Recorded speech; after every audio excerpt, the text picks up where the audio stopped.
بسم اللہ الرحمن الرحیم قل هو اللہ احد اللہ الصمد لم یلد ولم یولد ولم یکن له کفوا احد۔ اعوذ باللہ من الشیطان الرجیم، بسم اللہ الرحمن الرحیم۔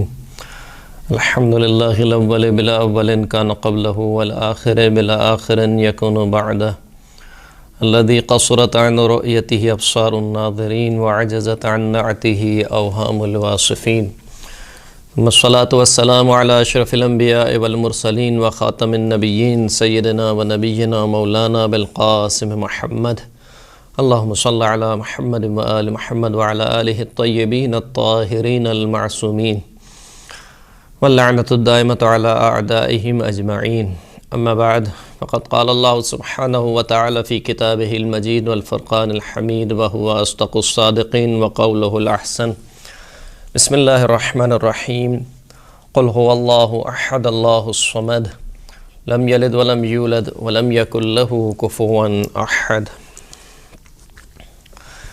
محترم سامعین کرام، سورہ مبارکہ سورہ اخلاص یا سورہ توحید قرآن مجید کی مختصر سوروں میں سے ایک سورہ ہے۔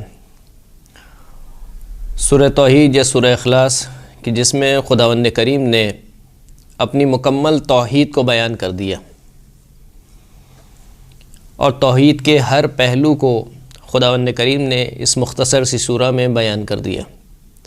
یہی وجہ ہے کہ روایات میں اس سورہ کو نسبت الرب کہا جاتا ہے۔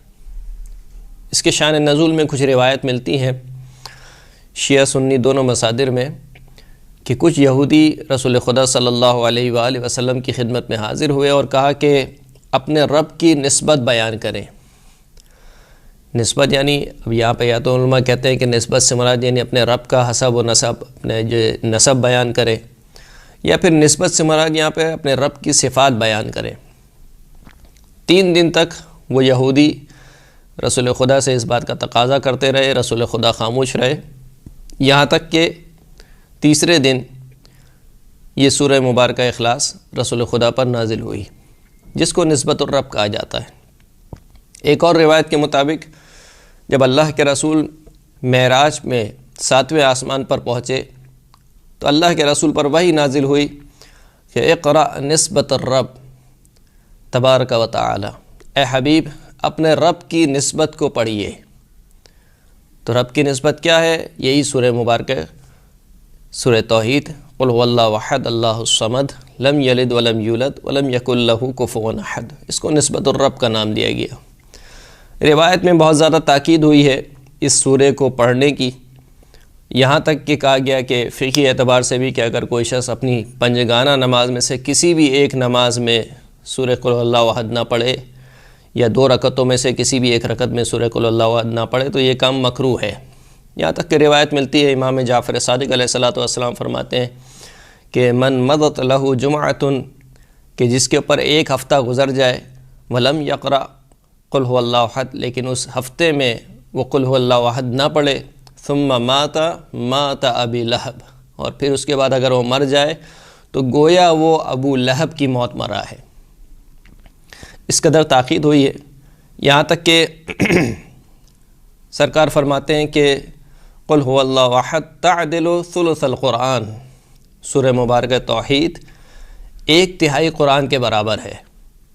اور جب سونے کے آداب میں جو روایت بیان کی گئی، کہا کہ کوئی نہ سوئے مگر یہ کہ 1/3 قرآن کو ختم کرے، تو صحابی نے سوال کیا، یہاں تک کہ ایک روایت ملتی ہے کہ بی بی فاطمہ الزہرا سلام اللہ علیہا نے سوال کیا اپنے بابا سے کہ بابا کیسے ممکن ہے کہ کوئی شخص سونے سے پہلے اتنا 1/3 قرآن پڑھے؟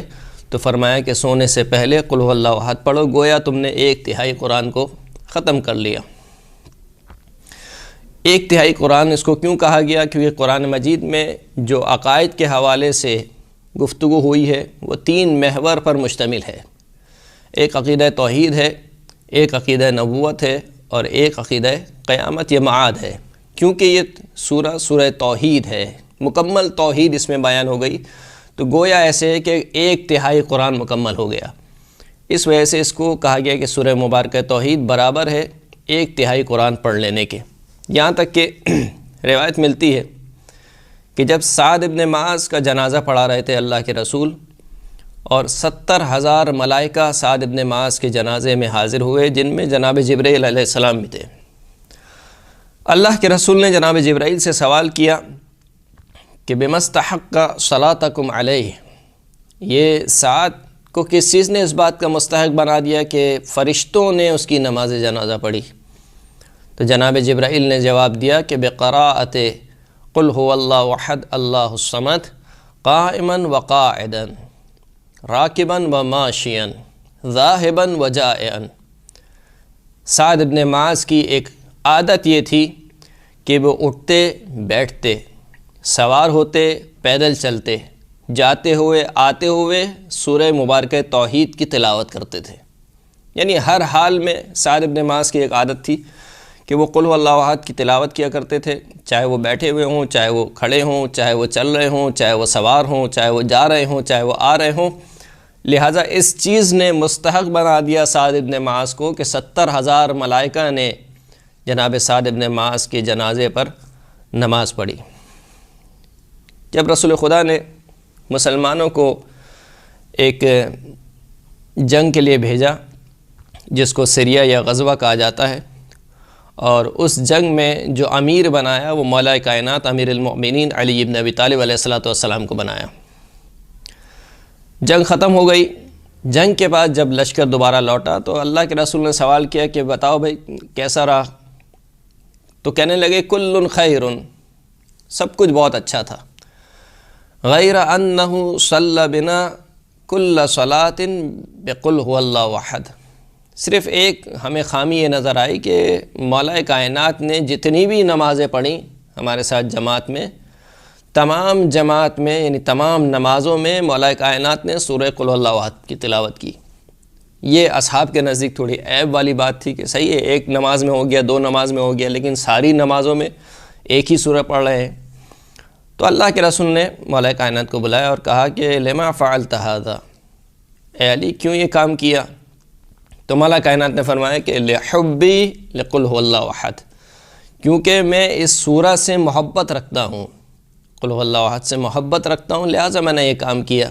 اللہ کے رسول نے جواب دیا کہ فما احببتها حتی احبک اللہ، اے علی تو قل هو اللہ احد سے محبت نہیں رکھتا مگر اس وجہ سے کہ اللہ تجھ سے محبت رکھتا ہے، اس وجہ سے تو سورہ قل اللہ احد سے محبت رکھتا ہے۔ اور شاید یہی وجہ ہے کہ سرکار فرماتے ہیں کہ یا علی مثلک فی ھذہ امتی مثل قل هو اللہ احد، اے علی تیری مثال میری امت میں قل هو اللہ احد کی طرح ہے۔